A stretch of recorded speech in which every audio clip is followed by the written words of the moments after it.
2024 का जो चुनाव है इसमें ये दो प्लेयर है मेजर, एनडीए और इंडिया। ये दो प्लेयर के बाहर 12 राजनीतिक दल ऐसे हैं जिनके पास 11% वोट है और जिनके 2-3 चीफ मिनिस्टर है जो न इंडिया गठबंधन में है न इंडिया गठबंधन में।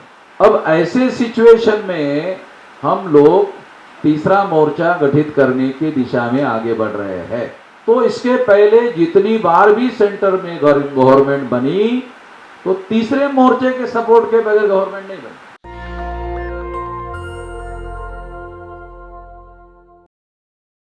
अभी 2024 का जो चुनाव है ये चुनाव बहुत महत्वपूर्ण होने वाला है और ये चुनाव जो परिदृश्य है वो परिदृश्य थोड़ा सा आपको बताना चाहता हूँ ताकि थोड़ा आप लोगों को राजनीतिक सिचुएशन की जानकारी हो। आप लोगों को याद होगा कि पिछले 9 साल से, अभी 10वां साल चल रहा है बीजेपी का, तो सेंटर में बीजेपी की ही सरकार चला रहे थे। 2014 के चुनाव में बीजेपी को 283 सीटें मिली और 2019 के चुनाव में 303 लोकसभा की सीटें बीजेपी को मिली थी। 340 सीटें बीजेपी गठबंधन को मिली, मगर बीजेपी की सीटें 303 थी। सेंटर में सरकार बनाने के लिए 272 सीटें चाहिए। जिस किसी पार्टी या गठबंधन के पास 272 सीटें अगर वो चुनकर लाते हैं तो उसकी सरकार बनती है। तो इस हिसाब से बीजेपी ने पिछले 9 साल तक, अभी 10वां साल चल रहा है, केवल बीजेपी की सरकार चलाई।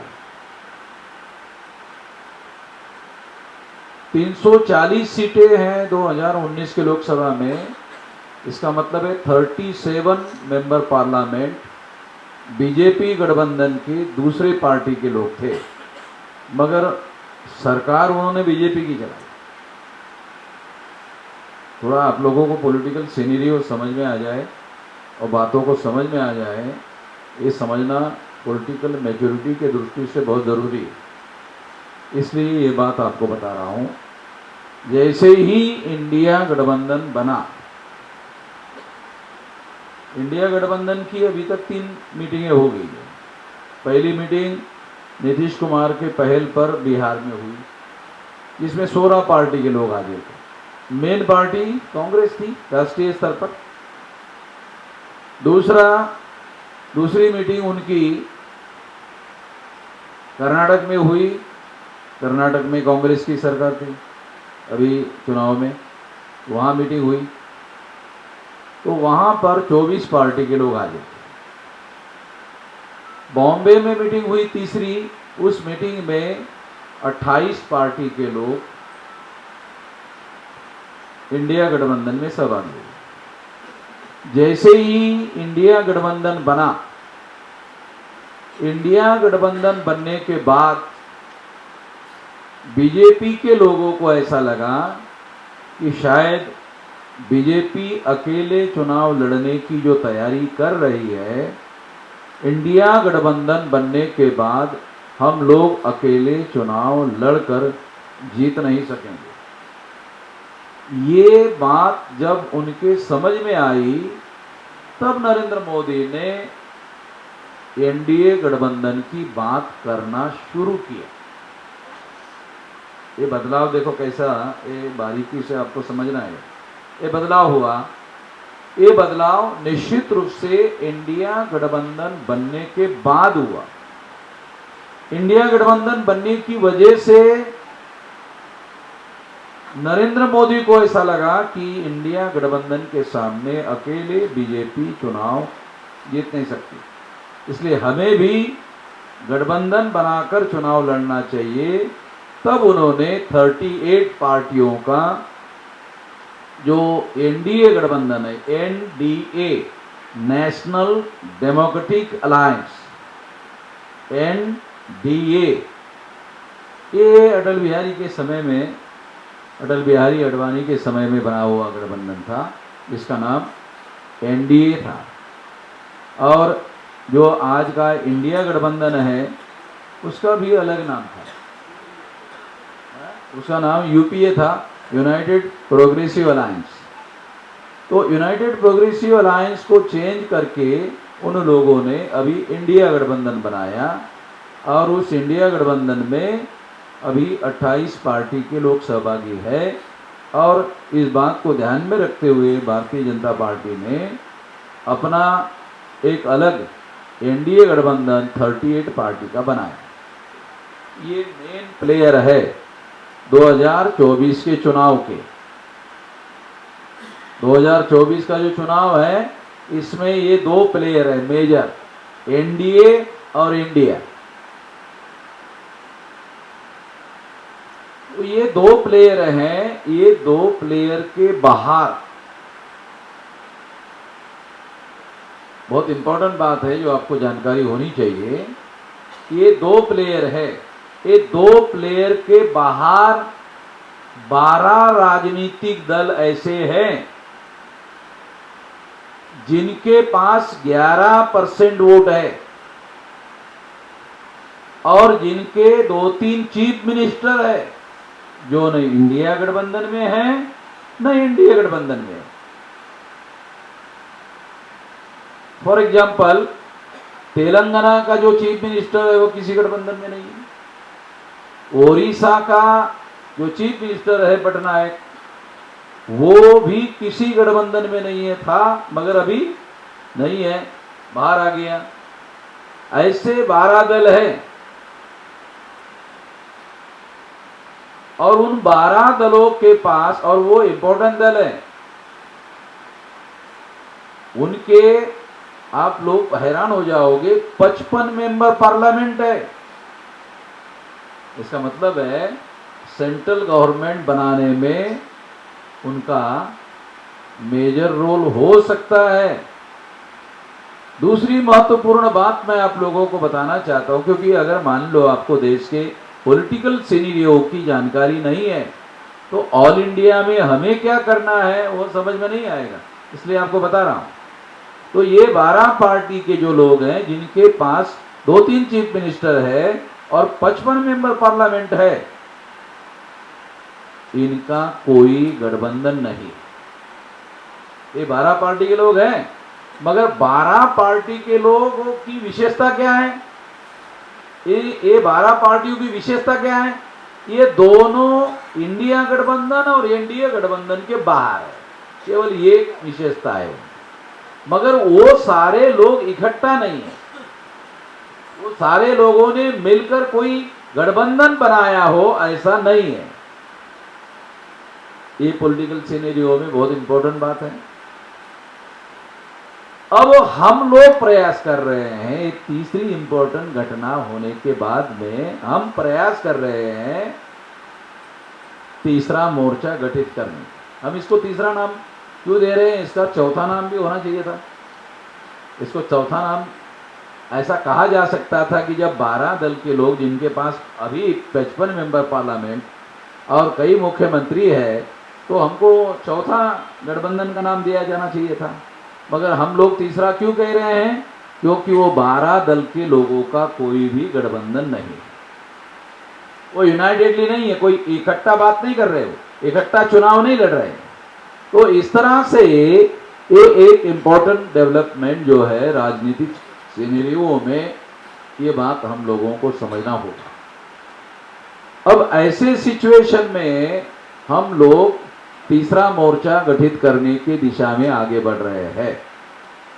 अगर हम लोग गंभीरतापूर्वक सही तरीके से रणनीति बनाकर काम करते हैं तो इसके पहले जितनी बार भी सेंटर में गवर्नमेंट बनी तो तीसरे मोर्चे के सपोर्ट के बगैर गवर्नमेंट नहीं बनी। तीसरे मोर्चे का इतना महत्वपूर्ण इम्पोर्टेंट रोल है। इसलिए तीसरे मोर्चे के गठन के दिशा में हम लोग आगे बढ़ रहे हैं और अभी बनने की प्रक्रिया में है। तो शरद पवार जी जो इंडिया गठबंधन बनाने में लगे हुए हैं, उन्होंने 3 बार मुझे बुलाकर बात की। तो मैं ये बात इसलिए आप लोगों को बता रहा हूं कि तीसरे मोर्चे का अभी बड़ा वजूद सामने नहीं आया है, मगर उसका पॉलिटिकल जो सिग्निफिकेंस इम्पोर्टेंस है वो बात उन लोगों को समझ में आ रही है। दूसरी बात यह है कि कल मैं बिहार से, मुझे बिहार के चीफ मिनिस्टर के द्वारा बुलाया गया था। तो इसका मतलब ये है कि हम जो कुछ कर रहे हैं उस पर पॉलिटिकल राजनीतिक दलों के जो लोग हैं उन लोगों की निगाह और निगरानी है। तो इसका महत्व समझाने के लिए मैं आप लोगों को ये बात बता रहा हूं। वो लोग भी चाहते हैं, चीफ मिनिस्टर का भी यही कहना था। मैं सारी बातें डिस्क्लोज नहीं कर सकता क्योंकि ये बातें, सारी बातें डिस्क्लोज करना मैच्योरिटी होगी। उचित समय पर इस बात को डिस्क्लोज किया जा सकता है, तो नहीं तो फिर वो सैबोटेज हो सकता है। तो इसलिए मैं सारी बातें बता नहीं सकता, मगर इतना आपको बता रहा हूँ कि तीसरा मोर्चा प्रभावशाली ढंग से तैयार होना चाहिए। तो इसका सेंट्रल गवर्नमेंट बनाने में बड़ा रोल होगा। इस बात को ध्यान में रखते हुए हम लोगों को पूरी गंभीरता से ये गठबंधन का काम करना चाहिए। पूरे गंभीरता से आप लोगों को अपने विचार, जो राजनीतिक सूझबूझ और समझदारी है, उस बात को ध्यान में रखते हुए रखना होगा। तो इस बात को मैंने बैकग्राउंड में आप लोगों को बताना उचित समझा, ताकि आप लोग अपने बात जो है यहाँ आकर प्रिसाइजली मुख्य बात पर हमको बात करना है। जो सामाजिक आर्थिक बात है वो इलेक्शन मैनिफेस्टो का मुद्दा है, और इलेक्शन मैनिफेस्टो का मुद्दा है तो सभी पार्टियों के सामाजिक आर्थिक मुद्दे लिखित रूप से मंगाए जाएंगे और उनको समावेश करने के लिए सभी लोगों की राष्ट्रीय स्तर की मीटिंग होगी। आप लोग चाहे तो इलेक्शन मैनिफेस्टो के लिए भी कुछ लोगों की अलग से कमेटी बनाकर उस काम के लिए लगाया जा सकता है, क्योंकि ये एक इम्पोर्टेंट पॉलिटिकल काम है। इलेक्शन मैनिफेस्टो एक बहुत इम्पोर्टेंट पॉलिटिकल काम होता है, तो इसके लिए सूझबूझ से वो मुद्दे जो है निर्धारित करने पड़ते हैं। तो ये बातें हम लोग करेंगे। तो मैं अभी आप लोगों को सामाजिक आर्थिक मुद्दों पर चर्चा करने के बजाय जो मुख्य एजेंडा है, मुख्य एजेंडा क्या है कि गठबंधन में शामिल होने वाले नए दलों के संबंध में जो राष्ट्रीय परिवर्तन मोर्चा बनाया गया, पहले से ही ये बात निर्धारित की गई पिछले बार कि नए तमाम दलों को इस राष्ट्रीय परिवर्तन मोर्चा में सहभागी कराना होगा। तो अभी बहुत सारे नए दल आए हैं, कुछ फिजिकली प्रेजेंट है और कुछ लोग फिजिकली प्रेजेंट नहीं है। कुछ लोगों ने चिट्ठियां लिखकर भेजी हैं सहमति की, कुछ लोगों ने टेलीफोन पर अपनी सहमति दी है और लेटर भी भेजे हुए हैं, और किसी कारणवश वो नहीं आ पा रहे हैं। तो आने वाले समय में तमाम लोगों को हम लोग लिखित रूप से और फिजिकली भी सारे की सारी पार्टियों को उपस्थित रहने के लिए आने वाले समय में धीरे धीरे ये सारा मामला होगा। तो अभी मैं आप लोगों के सामने एक छोटा प्रस्ताव ये रखना चाहता हूँ कि जो नए दल सहभागी होना चाहते हैं, क्या उन सभी दलों को जो सहमति दी है उन लोगों को शामिल करने के लिए आप सभी लोगों की सहमति है? तो सहमति की घोषणा की जाती है कि आप सभी लोग इससे सहमत हैं। नेशनल दस्तक की आपसे गुजारिश है कि अगर इसको बचाना चाहते हैं तो नेशनल दस्तक को सब्सक्राइब करने के लिए रेड कलर के सब्सक्राइब बटन को दबाएं, फिर बेल आइकन की घंटी दबाएं।